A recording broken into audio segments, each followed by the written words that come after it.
السلام علیکم ورحمۃ اللہ وبرکاتہ۔ رب اشرح لی صدری ویسر لی امری واحلل عقدۃ من لسانی یفقہوا قولی۔ بسم اللہ الرحمن الرحیم۔ سورۃ النساء۔ یا ایہا الناس، اے لوگو، اتقو، ڈرو،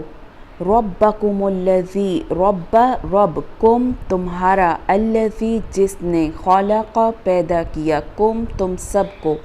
من نفسن ایک جان سے، واحدہ ایک، من سے نفسن جان، واحدہ ایک جان سے تمہیں پیدا کیا،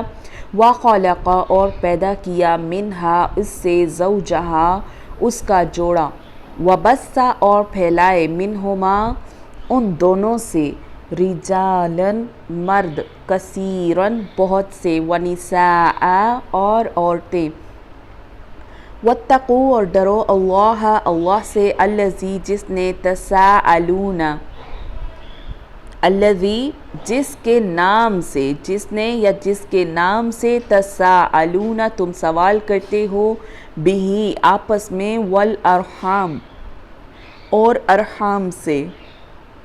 ڈرو قرابت سے، ٹھیک ہے۔ تو یہاں پر کچھ الفاظ کا جو اضافہ کیا جا رہا ہے وہ ترتیب دینے کے لیے ترجمے کو کیا جا رہا ہے۔ ان اللہ بے شک اللہ، کان ہے، علیکم تمہارے اوپر، رقیبا نگہبان ہے۔ بات کیا ہو رہی ہے کہ اے لوگو اپنے پروردگار سے ڈرو جس نے تمہیں ایک جان سے پیدا کیا ہے، اسی سے اس کی بیوی کو پیدا کر کے ان دونوں سے بہت سے مرد اور عورتیں پھیلا دی۔ اس اللہ سے ڈرو جس کے نام پر ایک دوسرے سے مانگتے ہو، اور رشتے ناطے توڑنے سے بچو۔ یہاں بھی والارحام رشتہ داری، رشتے ناطے توڑنے سے بچو۔ تو یہاں پر ایک جان سے مراد جو ہے وہ کیا ہے؟ آدم علیہ السلام ہیں، انہی سے آپ کی بیوی سیدہ حوا علیہ السلام کو پیدا کیا گیا۔ پھر سیدنا ابو ہریرہ رضی اللہ عنہ کہتے ہیں کہ آپ صلی اللہ علیہ وسلم نے فرمایا، میری وصیت مانو اور عورتوں سے بھلائی کرتے رہنا، کیونکہ عورت کی خلقت پسلی سے ہوئی ہے اور پسلی کے اوپر کا حصہ ٹیڑھا ہوتا ہے، اگر اسے سیدھا کرنے کی کوشش کرو گے تو ٹوٹ جائے گی، اور اگر یوں ہی چھوڑ دو تو ٹیڑھی ہی رہے گی، تو لہٰذا میری وصیت مانو اور ان سے اچھا سلوک کرو۔ تو سورت کے آغاز میں پہلی آیت سے ہی جو غالباً پتہ چل رہا ہے کہ اس سورت کا بیشتر حصہ جو ہے وہ معاشرتی قوانین پر مشتمل ہے، اور اس آیت سے یہ بھی معلوم ہوتا ہے کہ انسانی سطح پر سب انسان ایک دوسرے کے برابر ہے، لہٰذا ہر ایک سے حسن سلوک سے پیش آنا ضروری ہے۔ پھر یہاں پر اللہ تعالیٰ نے قرابت داری کے متعلق بیان کیا کہ بہترین سلوک کرنا ان کے ساتھ بہت بڑا نیکی کا کام ہے۔ ان تعلقات کو بگاڑنا، خراب کرنا یا توڑنا گناہ کبیرہ ہے۔ پھر رسول اللہ صلی اللہ علیہ وسلم نے فرمایا کہ قطع رحمی کرنے والا جنت میں نہیں جائے گا۔ پھر اسی طرح ایک اور حدیث ہے، سیدنا ابو ایوب رضی اللہ عنہ فرماتے ہیں کہ ایک شخص نے رسول اللہ صلی اللہ علیہ وسلم سے پوچھا، یا رسول اللہ صلی اللہ علیہ وسلم مجھے ایسا عمل بتائیں جو مجھے جنت میں لے جائے۔ تو آپ صلی اللہ علیہ وسلم نے فرمایا، اللہ کی عبادت کرو اور اس میں ذرا بھی شرک نہ کرنا، نماز قائم کرو، زکوٰۃ ادا کرو اور صلہ رحمی کرو۔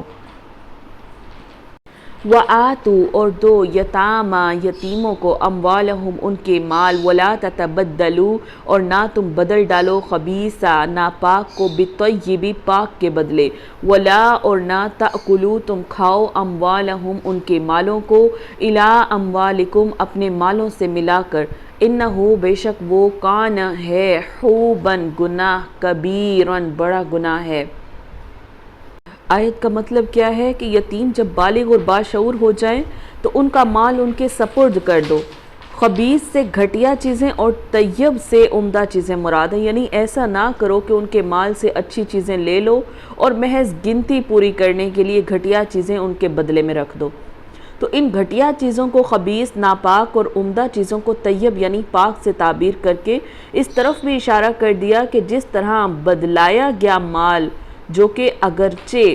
اصل میں تو پاک اور حلال ہے، لیکن تمہاری اس بددیانتی نے اس کو کیا کر دیا ہے، خباثت اس میں داخل کر دی ہے، اور اب وہ طیب نہیں رہا،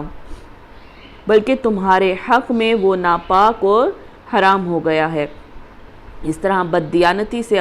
ان کا مال اپنے مال سے ملا کر کھانا بھی ممنوع ہے۔ اگر مقصد خیر خواہی ہو تو ان کے مال کو اپنے مال میں ملانا جائز ہے، لیکن اگر بددیانتی مقصد ہے تو پھر وہ کیا ہے، حرام ہے اور ناپاک ہے۔ وَإِنْ اور اگر خفتم تم ڈرو اللہ یہ کہ نہ تو قسطو تم انصاف کرو گے فی الیتامی یتیم عورتوں کے متعلق، فانکحوا پس نکاح کرو ما جو طاب خوش لگے پسند ہو لکم تمہارے لیے من النساء سوائے ان عورتوں سے، مثنا دو دو وثلاثا اور تین تین ورباع اور چار چار نکاح کرو۔ فَإِن پھر اگر خفتم تمہیں ڈر ہو اللہ یہ کہ نہ تعدلوا تم عدل کرو گے، فواحدۃ تو پس ایک ہی ہے، او یا ما جس کے ملکت تم مالک ہوئے ایمانکم تمہارے دائیں ہاتھ، ذالک یہ ادنا بہت نزدیک ہے اللہ اس کے تعولو کہ نہ تم نا انصافی کرو گے۔ اس کی تفسیر میں حضرت عائشہ رضی اللہ عنہ سے اس طرح مروی ہے کہ ایک صاحب حیثیت اور صاحب جمال یتیم لڑکی کسی ولی کے زیر پرورش ہوتی تو وہ اس کے مال اور حسن جمال کی وجہ سے اس سے شادی تو کر لیتا، لیکن اس کو دوسری عورتوں کی طرح پورا حق مہر نہ دیتا۔ تو اللہ تعالیٰ نے اس ظلم سے روکا ہے کہ اگر تم گھر کی یتیم بچیوں کے ساتھ انصاف نہیں کر سکتے تو تم ان سے نکاح ہی مت کرو، تمہارے لیے دوسری عورتوں سے نکاح کرنے کا راستہ کھلا ہے، بلکہ ایک کی بجائے دو سے تین سے حتیٰ کہ چار عورتوں تک سے تم نکاح کر سکتے ہو، بشرطے کہ ان کے درمیان انصاف کے تقاضے پورے کر سکو، ورنہ ایک سے ہی نکاح کرو یا اس کے بجائے لونڈی پر گزارا کرو، ٹھیک ہے، جو جن کے تم مالک ہوئے ہو۔ آیت سے معلوم ہو رہا ہے کہ مسلمان مرد اگر وہ ضرورت مند ہے تو چار عورتیں بیک وقت اپنے نکاح میں رکھ سکتا ہے، لیکن اس سے زیادہ نہیں، جیسا کہ حدیث میں اس کی صراحت بھی ہے اور اس کے متعلق ڈرایا بھی گیا ہے۔ نبی صلی اللہ علیہ وسلم نے 4 سے زائد شادیاں کی، وہ آپ صلی اللہ علیہ وسلم کے ساتھ خاص تھیں، وہ کسی امتی کے لیے اس پر عمل کرنا جائز نہیں ہے، یعنی ایک ہی عورت سے شادی کرنا کافی ہو سکتا ہے، کیونکہ ایک سے زیادہ بیویاں رکھنے کی صورت میں انصاف کا اہتمام بہت مشکل ہو جائے گا، ٹھیک ہے، جس کی طرف دل سے رغبت زیادہ ہے اور ضروریات زندگی کی فراہمی میں بھی توجہ ایک ہی طرف ہوگی، اسی کی طرف ہوگی جہاں پر دل مائل ہوگا، تو یوں بیویوں کے درمیان انصاف کرنے میں تم ناکام رہو گے اور اللہ کے ہاں کیا ہوگے، مجرم ہوگے۔ تو اس لیے کہا جا رہا ہے کہ ایک سے زیادہ شادیاں کرنا اور بیویوں کے ساتھ انصاف نہ کرنا نامناسب اور بہت خطرناک بات ہے۔ وَآتُوا اور دو نساء عورتوں کو صدقاتہن ان کے مہر نحلا خوشی سے، فَإِن پھر اگر طبنا وہ خوشی سے دے دیں لکم تمہارے لیے عن شیئن کسی شے سے منہ اس میں سے نفساً کچھ بھی فَكُلُوهُ تو پس کھاؤ اسے ہنیئا سہتا مریئا اور کیا ہے کہ اسے ذوق اور شوق سے کھاؤ، اس طرح اس کا میننگ کر لیں گے۔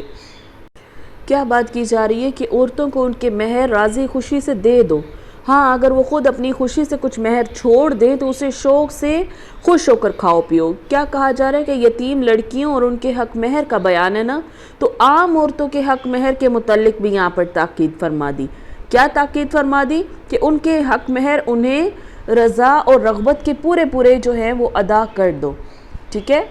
یعنی کہ ان کو خوشی خوشی ان کے مہر پورے ادا کرو، ہاں اگر وہ خود بلا کسی جبر کے بلا کسی ناخوشی کے یہ اگر حق مہر یا اس میں سے کچھ حصہ چھوڑ دیں تو وہ تمہارے لیے حلال اور طیب ہے،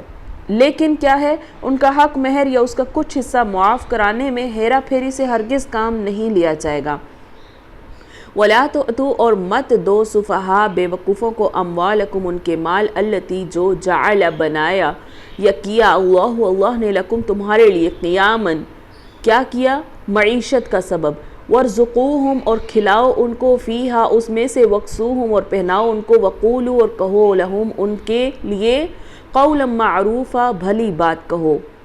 اب آیت میں جو نادان کا لفظ آیا، بے وقوف سفہا کا جو لفظ آیا ہے، اس سے مراد صرف نادان یتیم ہی نہیں بلکہ کوئی بھی فرد ہو سکتا ہے۔ مثال کے طور پر چھوٹا بھائی نادان ہے تو بڑا بھائی اسے اس کا مال نہ دے، اور چھوٹا اگر عقل مند ہے اور بڑا نادان ہے تو چھوٹا بھائی اس کا مال اس بڑے کو نہ دے، ٹھیک ہے۔ تو وجہ کیا ہے کہ مال تو قیام زندگی ہے، قیام زندگی کا ذریعہ ہے، یعنی زندگی قائم کرنے کا ذریعہ ہے۔ اگر کسی نادان کے ہتھے چڑھ جائے گا تو وہ فضول، ناجائز یا گناہ کے کاموں میں اجاڑ دے گا اس مال کو، تو اس سے برے اثرات تمام معاشرے پر پڑیں گے۔ تو اس لیے کہا جا رہا ہے کہ کیا کرو، نادانوں کو نہ دو، بے عقلوں کو ان کا مال نہ دو، بلکہ ان کے مال میں سے ان کو کھلاتے رہو، پہناتے رہو، اور ان سے معقول باتیں کہو، یعنی کہ اچھی بات ان سے کیا کرو، ٹھیک ہے۔ پھر اگر یتیم کا مال تجارت پر لگایا جا سکتا ہو تو اسے تجارت پر لگایا جائے، اور منافع سے اس کی خوراک اور لباس کے اخراجات پورے کیے جائیں گے۔ سیدنا عمر رضی اللہ عنہ فرماتے ہیں کہ یتیموں کا مال تجارت پر لگایا کرو، ایسا نہ ہو کہ زکوٰۃ ہی ان کے مالوں کو کھا جائے۔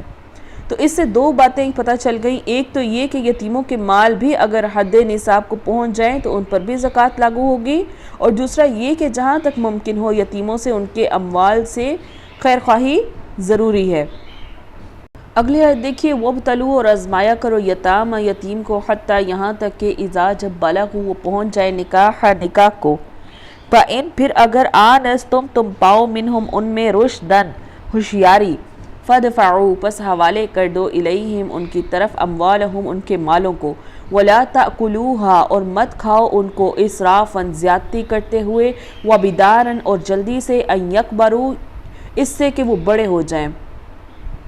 کیا کہا جا رہا ہے کہ یعنی بڑے ہو کر تم سے اپنا مال واپس نہ لے لیں تو اس کو فضول خرچی اور جلدی میں نہ اڑا دینا۔ ومن اور جو کوئی کان ہو غنی ہو، فلیستعفف تو اسے چاہیے کہ وہ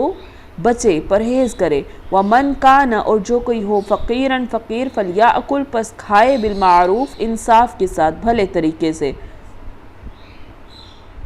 فَإِذَا پھر جب دفعتم تم حوالے کر دو الیہم ان کی طرف اموالہم ان کے مال، فَأَشْهِدُوا پس گواہ پکڑو علیہم اپنے اوپر ان پر، ٹھیک ہے۔ وَكَفَى اور کافی ہے باللہ اللہ حسیبا حساب لینے والا۔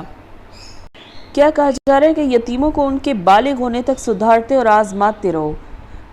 اور اگر ان میں تم ہوشیاری اور حسن تدبیر پاؤ تو انہیں ان کے مال سونپ دو، یعنی ان کے بڑے ہو جانے کے ڈر سے ان کے مالوں کو جلدی جلدی فضول کاموں میں تباہ نہ کر دینا،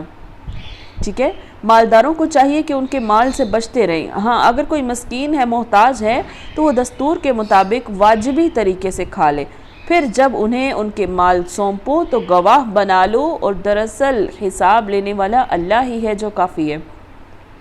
یتیموں کے بارے میں اب یہاں پر ضروری ہدایات دینے کے بعد کیا فرمانے کا مطلب ہے کہ جب تک یتیم کا مال تمہارے پاس رہا تم نے اس کی کس طرح حفاظت کی، اور جب مال سپرد کیا تو اس میں کوئی کمی بیشی یا کسی قسم کی تبدیلی کی یا نہیں۔ عام لوگوں کو تو پوری امانت داری یا خیانت کا شاید پتہ ہی نہ چلے، لیکن اللہ سے کوئی چیز چھپی ہوئی نہیں ہے، وہ یقیناً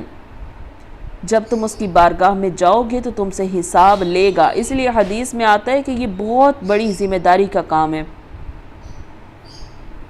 پھر اس کے بعد کیا فرمایا جا رہا ہے، للرجال مردوں کے لیے نصیب حصہ ہے، مما اس سے جو ترک چھوڑ گئے، والدانی ان کے والدین، والاقربون اور ان کے قرابت دار، ان کے رشتہ دار، وللنساء اور عورتوں کے لیے نصیب حصہ ہے، مما اس سے جو ترک چھوڑ گئے، والدانی ان کے ماں باپ، والاقربون اور قریبی رشتہ دار،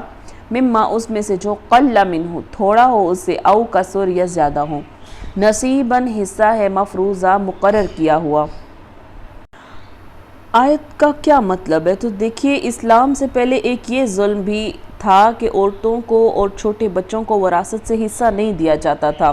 اور صرف بڑے لڑکے جو لڑنے کے قابل ہوتے سارے مال کے وارث بن جاتے تھے۔ تو اس آیت میں اللہ تعالیٰ نے فرمایا کہ مردوں کی طرح عورتیں اور بچے بچیاں اپنے والدین اور اقارب کے مال میں حصہ دار ہوں گے، انہیں محروم نہیں کیا جائے گا۔ تاہم یہ الگ بات ہے کہ لڑکی کا حصہ لڑکے کے حصے سے نصف ہے، یہ عورت پر ظلم نہیں ہے،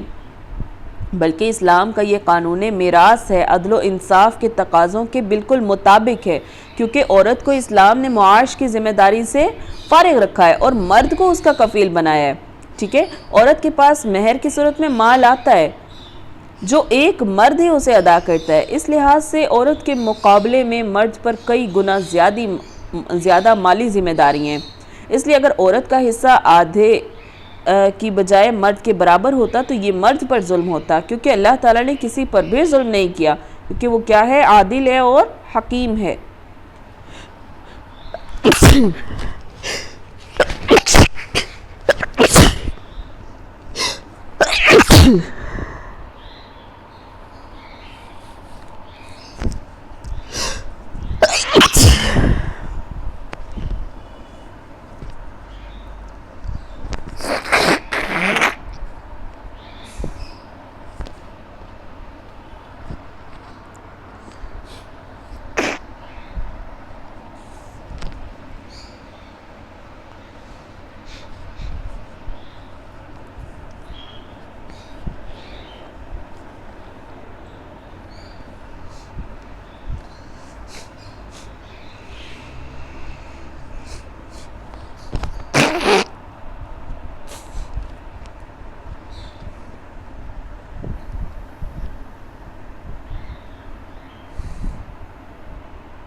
اگلی آیت دیکھیے، وَإِذَا اور جب حَضَرَ الْقِسْمَةَ جب حاضر ہوں اولو القربى بانٹنے والے، وَالْيَتَامَى اور یتیم، وَالْمَسَاكِينُ اور فقراء، فَارْزُقُوهُم پس دو ان کو منہ اس سے، وَقُولُوا لَهُمْ اور کہو ان سے، قَوْلًا مَعْرُوفًا بھلی بات کہو۔